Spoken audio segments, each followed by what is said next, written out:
"You're worthless trash, and my son deserves better than you," Vincent declared, his voice carrying across the entire dining room like a slap. I sat frozen at the mahogany table, my fork halfway to my mouth, as 23 family members turned to stare at me in stunned silence. The chandelier above cast harsh shadows across Vincent's weathered face, making his contempt look even more severe. "You're absolutely right, sir," I replied quietly, setting down my fork with deliberate care. My voice didn't shake, though my heart was hammering against my ribs. I folded my napkin, placed it beside my untouched plate of roast beef, and stood gracefully. "Excuse me?" The silence stretched like a taut wire as I collected my purse from the side table. Vincent's wife Patricia looked mortified. My husband Isaac's face had gone pale, and his sisters stared at their plates as if studying the china pattern. Even the youngest cousin had stopped chattering, sensing the toxic atmosphere that had suddenly poisoned what should have been a celebration of Vincent's 65th birthday. "Ruth, wait," Isaac called out. But I was already walking toward the front door of the imposing Victorian house that Vincent had bought 15 years ago. The same house I had secretly helped finance through my investment company, though he had no idea that the anonymous investor who had backed his real estate ventures was sitting right at his dinner table. As I stepped into the cool October evening in Portland, Oregon, I pulled out my phone and scrolled through my contacts until I found my attorney's number. The irony wasn't lost on me. Vincent had spent the entire evening bragging about his latest development project, the $15 million mixed-use complex that would break ground next Monday. He had no clue that his worthless, trash daughter-in-law was the primary investor funding his dreams. "Hello, Patricia," I said when my lawyer answered. "It's Ruth. I need you to draft withdrawal notices for the Morrison development project. All funding, all partnerships, everything. I want them sent first thing tomorrow morning." I paused, watching through the dining room window as Vincent gestured wildly, probably explaining to everyone why I had deserved his public humiliation. "Are you sure about this, Ruth? That's a substantial investment to pull out," Patricia warned. I smiled grimly as I climbed into my Tesla. I've never been more certain of anything in my life. Vincent Morrison just called me worthless trash in front of his entire family. Time to show him exactly what this trash is worth. The satisfaction that coursed through me felt dangerous and intoxicating. Tomorrow would be very interesting indeed. My name is Ruth Peterson, and I'm 32 years old. 3 years ago, I married Isaac Morrison, thinking I was joining a loving family. Instead, I discovered that Vincent Morrison, my father-in-law and the head of Morrison Development, was one of the most arrogant men I'd ever encountered. He owned several commercial properties throughout Portland and considered himself a real estate mogul, though his recent projects had been struggling until an anonymous investor had started backing him 18 months ago. What Vincent didn't know was that his anonymous savior was Crystalia Holdings, the investment firm I had built from the ground up after graduating from business school. I specialized in strategic commercial real estate investments, and my company managed over $50 million in assets. When Isaac and I started dating, I kept my business life completely separate from our relationship. Isaac knew I worked in finance, but he assumed I was just another analyst at some corporate firm. The irony was delicious. Vincent constantly lectured me about finding real work and contributing something meaningful to society. He had no idea that his daughter-in-law's company had been quietly purchasing distressed properties throughout the Pacific Northwest, renovating them, and selling them for substantial profits. More importantly, he had no clue that when his own development company had been hemorrhaging money 2 years ago, Crystalia Holdings had stepped in as an anonymous investor to keep him afloat. Vincent's current obsession was the Crown Plaza development, a mixed-use project featuring luxury condominiums, retail spaces, and office buildings in downtown Portland. The project required significant capital, complex permits, and partnerships with multiple contractors and city officials. For the past year, he had been bragging to anyone who would listen about how he had secured this mysterious investor who believed in his vision. That mysterious investor was me. Through my company, I had provided $2.3 million in funding, secured the necessary permits through my connections in city planning, and arranged partnerships with 3 major construction firms who regularly worked with Crystalia Holdings. Vincent thought his charm and business acumen had attracted this investor. In reality, I had been quietly studying his projects, seeing their potential, and deciding that backing him would be profitable for my portfolio. Isaac had been kept completely in the dark about my involvement in his father's business. I knew that Vincent would never accept help from his daughter-in-law, especially not from someone he considered beneath his family's social standing. So I maintained the facade of being just another housewife while secretly managing millions of dollars in investments for my home office. The arrangement had worked perfectly until tonight. Vincent's latest project was scheduled to break ground on Monday, and he had invited the entire family to celebrate his success. He had even prepared a speech thanking his mysterious investor, never dreaming that she was sitting right across from him, enduring his casual insults and condescending remarks about women who didn't understand business. Now, as I drove home through Portland's quiet streets, I felt a savage satisfaction building in my chest. Vincent was about to learn a very expensive lesson about treating people with respect. The next morning arrived gray and drizzly, typical Oregon weather that matched my mood perfectly. I sat in my home office by 7 a.m., coffee in hand, reviewing the financial documents that would destroy Vincent's world. Patricia had worked quickly. The withdrawal notices were drafted and ready to send. All I needed to do was give her the final authorization. My phone buzzed with a text from Isaac. "I'm so sorry about last night. Dad was completely out of line. Can we talk?" I stared at the message for a long moment. Isaac was a good man, caught between loyalty to his family and love for his wife. He genuinely didn't know about my business dealings with his father, and I had planned to keep it that way indefinitely. But Vincent's cruelty had changed everything. Some lines once crossed couldn't be uncrossed. "I'm fine," I typed back. "At work early. Talk tonight." Work. If Isaac only knew that my work was about to obliterate his father's real estate empire. I opened my laptop and pulled up the Morrison development file. The numbers were staggering. Vincent's company was leveraged to the hilt on the Crown Plaza project. Without Cristalia's backing, he wouldn't just lose this development. He'd face bankruptcy. All of his other properties were tied up as collateral for loans that assumed the Crown Plaza project would provide the revenue to pay them back. I thought about Vincent's face last night, the way he had looked at me with such contempt when he called me worthless trash, the way the entire family had watched in uncomfortable silence as he humiliated me publicly, the way he had spent months bragging about his business acumen while secretly depending on my money to fund his dreams. At 9:30, I called Patricia. "Send the notices," I said simply. "All of them? Every single one. I want Vincent Morrison to receive 3 messages simultaneously at exactly 10 a.m.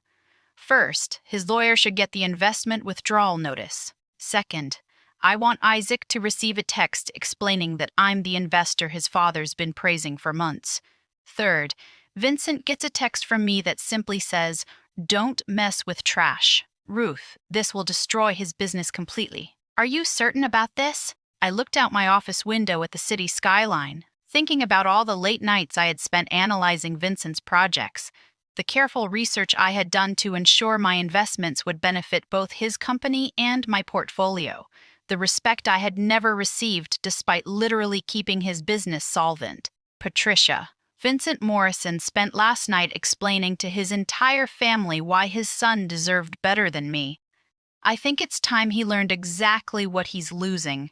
I paused, feeling the weight of the decision settle around me like armor. Send the messages at exactly 10 a.m. Let's see how valuable trash really is. At 10 a.m. precisely, I sat in my office chair watching the clock on my computer screen tick over to the appointed hour. My phone was silent, but I knew that across town, Vincent's world was beginning to implode. I imagined him in his office, probably reviewing construction schedules and congratulating himself on his business genius, completely unaware that 3 devastating messages were landing in various inboxes at that exact moment. My own phone remained quiet for exactly 7 minutes. Then Isaac called. "Ruth," his voice was breathless, almost frantic.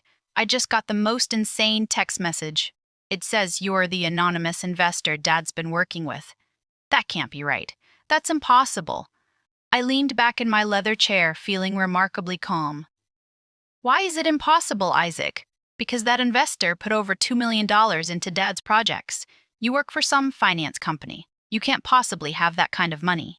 He paused, and I could hear traffic in the background. Ruth, please tell me this is some kind of mistake. It's not a mistake. I kept my voice gentle but firm. Isaac, I own Crystalia Holdings. I've been running my own investment company for 5 years. Your father's development projects have been part of my portfolio for the past 18 months. The silence stretched so long I thought the call had dropped. Finally, Isaac whispered, "You've been supporting Dad's business this whole time?" "Financially, yes. I saw the potential in his projects and decided they were good investments. Your father never knew because I kept my involvement anonymous during my company. I thought it would be easier that way." Jesus Christ, Ruth. Dad spent all of last night bragging about his mysterious investor. He kept saying this person had vision and understood quality development. Isaac's voice cracked slightly. He was talking about you. The whole time he was praising you without knowing it. I stood up and walked to my window, looking out at the Portland skyline. That's the irony, isn't it? Vincent spent months telling everyone how brilliant and visionary his investor was, while simultaneously treating his investor's wife like garbage at family dinners. "Ruth, what did you do?" "That text mentioned withdrawal notices." My phone buzzed with another call. Vincent's name appeared on the screen. "Isaac, your father is calling me. I think he's just figured out what happened. Don't answer it. Please, let's talk about this first." But I was already declining Vincent's call and opening my laptop to check my email. Sure enough, there was a frantic message from Vincent's lawyer, followed by 2 more from Vincent himself, each more desperate than the last. "Isaac, your father is about to learn a very expensive lesson about respect. The Crown Plaza project is dead. Without my funding, he can't make his loan payments. His other properties are going to be foreclosed on within 60 days. I paused, letting the weight of it sink in. The trash he humiliated last night was the only thing keeping his business empire from collapsing. "Ruth, he's my father. Can't you? Can't I what? Continue to financially support a man who called me worthless trash in front of your entire family? Continue to let him take credit for success that was built on my money while he treats me like I'm beneath his notice?" My voice grew harder. "Isaac, I love you, but I will not be insulted and degraded by someone who is literally living off my investments." My phone buzzed again. This time, it was a text from Vincent. "We need to talk immediately. There's been a misunderstanding." I showed Isaac the message during our video call. "There's no misunderstanding, Isaac. Your father showed me exactly what he thinks of me. Now I'm showing him exactly what I think of him." 20 minutes later, my office door burst open without a knock. Vincent stood there, his face flushed, and his normally perfect silver hair disheveled. Behind him, looking mortified, stood Isaac. "I tried to stop him," Isaac said weakly. Vincent stormed to my desk, his eyes wild with panic and rage. "This is impossible. You can't be Crystalia Holdings. That's a major investment firm." I gestured to the chair across from my desk. "Please sit down, Vincent. Or would you prefer I call you Mr. Morrison, since we're apparently conducting business now?" He remained standing, his hands gripping the back of the chair until his knuckles turned white. "Ruth, there has to be some explanation. You're a housewife. You don't have millions of dollars."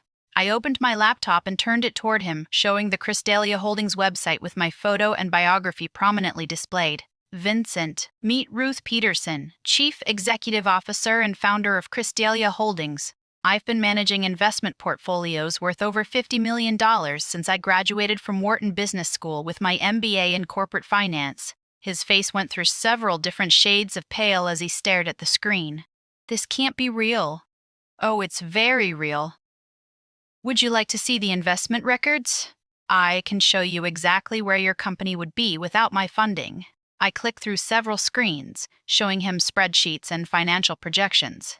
"Your company was losing money on every project until Crystalia stepped in. We provided the capital, the permits, the contractor relationships, and the city planning connections that made your recent success possible." Vincent collapsed into the chair, his arrogance finally cracking. "But you never said anything. At family dinners, you just sat there. I sat there and listened to you lecture me about finding real work. I sat there while you told me I needed to contribute something meaningful to society. I sat there while you bragged about your business acumen and your mysterious investor who had such great vision. I leaned forward. Vincent, I was sitting there funding your entire lifestyle while you told me I was worthless. Isaac, who had been standing by the door in stunned silence, finally spoke up. Dad, Ruth has been supporting your business for over a year. Every success you've had lately, every project you've bragged about, it was all possible because of her money. Vincent looked between us, his face a mask of confusion and growing horror. The Crown Plaza project, dead, I said simply. I withdrew all funding this morning. Your contractors received cancellation notices an hour ago. The city planning office has been informed that Crystalia Holdings is no longer backing the project, which means your expedited permits are void. Ruth, please, you can't do this. I have contracts, commitments. The groundbreaking is Monday. I stood up and walked around my desk to face him directly. Vincent, last night you called me worthless trash in front of your entire family. You declared that your son deserved better than me. You humiliated me publicly and expected me to just accept it. I paused, watching his face crumple as the full implications hit him. Well, your son does deserve better. Better than a father who doesn't recognize that his daughter-in-law has been keeping his business afloat while he treats her like garbage. Vincent's phone started ringing incessantly. That's probably your other contractors, I said helpfully. Word travels fast in the construction industry when a major project gets canceled. You should answer that. They're going to want to know about their payments. Over the next 3 hours, Vincent's office became ground zero for a financial disaster that spread like wildfire through Portland's commercial development scene. His phone rang constantly, contractors demanding payment for materials already ordered, city officials questioning permit applications, potential tenants inquiring about lease agreements that could no longer be honored. Isaac sat slumped in a corner chair, watching his father's empire crumble in real time. I remained at my desk, calmly answering emails from other clients while Vincent paced frantically, taking increasingly desperate phone calls. How much? He said into his phone. No, that's impossible. We had a payment schedule. He hung up and immediately dialed another number. Patricia, it's Vincent Morrison. I need to know my legal options for forcing an investor to honor their commitments. I looked up from my laptop. Vincent, you might want to save yourself some legal fees. My contracts with Morrison Development include standard withdrawal clauses. Everything I did this morning is completely legal. He stopped pacing and stared at me with something approaching hatred. You planned this. You've been planning this for months. Actually, I plan to continue our business relationship indefinitely. Your projects were profitable, and I believed in their potential. I closed my laptop and gave him my full attention. Vincent, I only made the decision to withdraw my support at exactly 10:07 last night. What happened at 10:07? That's when you finished explaining to your entire family why I was worthless trash and your son deserved better than me. That's when I realized that continuing to support someone who held me in such contempt was bad business. Isaac finally spoke up from his corner. Dad, do you understand what you've done? Ruth wasn't just some random investor. She was family. She was supporting your dreams while you treated her like she was nothing. Vincent's phone rang again. This time, when he answered, his face went completely white. What do you mean foreclosure proceedings? I have 60 days to cure the default. He listened for several minutes, then hung up slowly. Your primary lender? I asked. He nodded numbly. Morrison Development used the Crown Plaza project as collateral for loans on 3 other properties.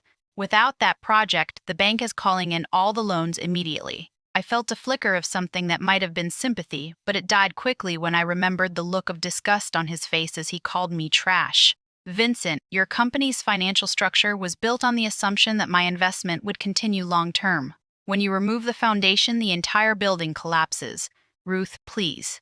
I'll apologize to the family. I'll make it right.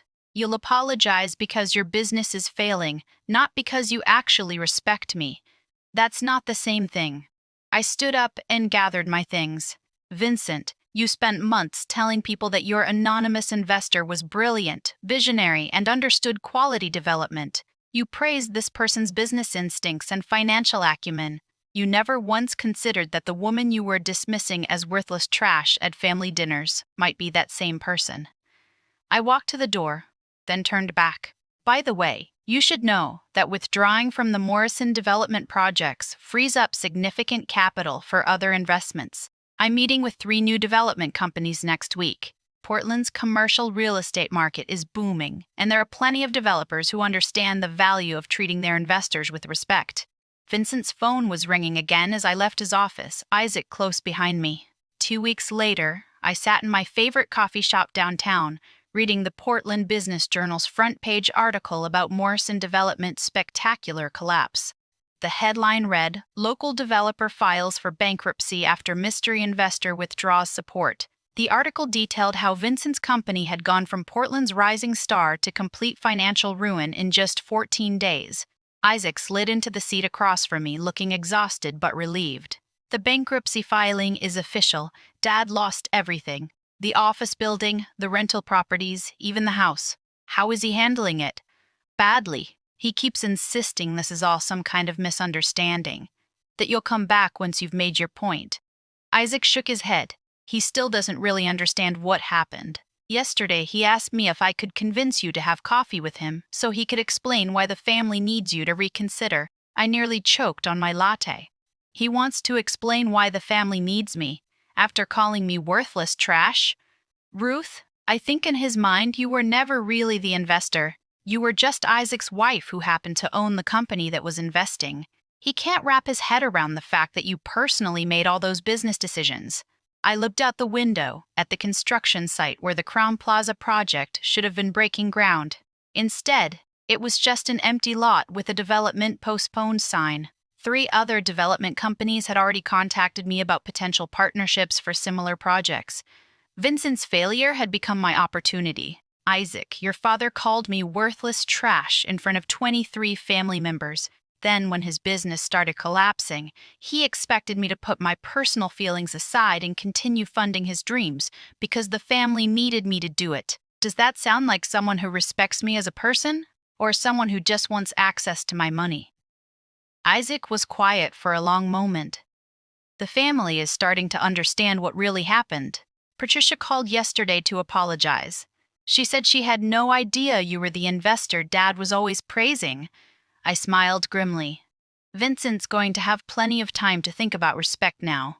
The social fallout for Vincent proved even more devastating than the financial collapse. Word spread quickly through Portland's business community that Vincent Morrison had publicly insulted and humiliated his primary investor without knowing her identity. The story became a cautionary tale at industry networking events, a perfect example of why treating everyone with respect was not just morally right, but also good business sense. Several potential partners who had been considering future deals with Vincent quietly withdrew their interest. Nobody wanted to work with someone who had demonstrated such spectacular judgment failures. The fact that he had called his own daughter-in-law worthless trash while she was secretly funding his entire operation made him appear both cruel and incompetent. Vincent's attempts to rebuild were hampered by his reputation. Every meeting began with uncomfortable questions about the Crystalia Holdings situation. Potential investors wanted to know how he had failed to recognize his primary financial backer and whether he could be trusted to maintain professional relationships going forward. 6 months after that disastrous family dinner, Isaac and I attended his cousin's wedding, one of the few family events where Vincent wasn't present. Patricia Morrison approached me during the reception, looking genuinely remorseful. "Ruth, I wanted you to know how sorry I am about that night. Vincent was completely wrong, and the family knows it now. We also know that you were incredibly generous to support his business for so long." I accepted her apology graciously, but the damage to family relationships was permanent. Vincent had revealed his true character that night, and his subsequent attempts to win me back were motivated by financial desperation rather than genuine respect. The trash he had dismissed so cruelly had proven to be worth more than his entire business empire. That lesson would follow him for the rest of his career. Vincent Morrison's life never recovered from the cascade of failures that followed his decision to publicly humiliate me. The bankruptcy destroyed not only his business, but his standing in Portland's development community, where he became known as the man who called his anonymous investor worthless trash, and lost everything as a result. His marriage to Patricia crumbled under the financial stress and social embarrassment, and his relationships with his children were permanently damaged when they learned he had been surviving on money from the daughter-in-law he had so cruelly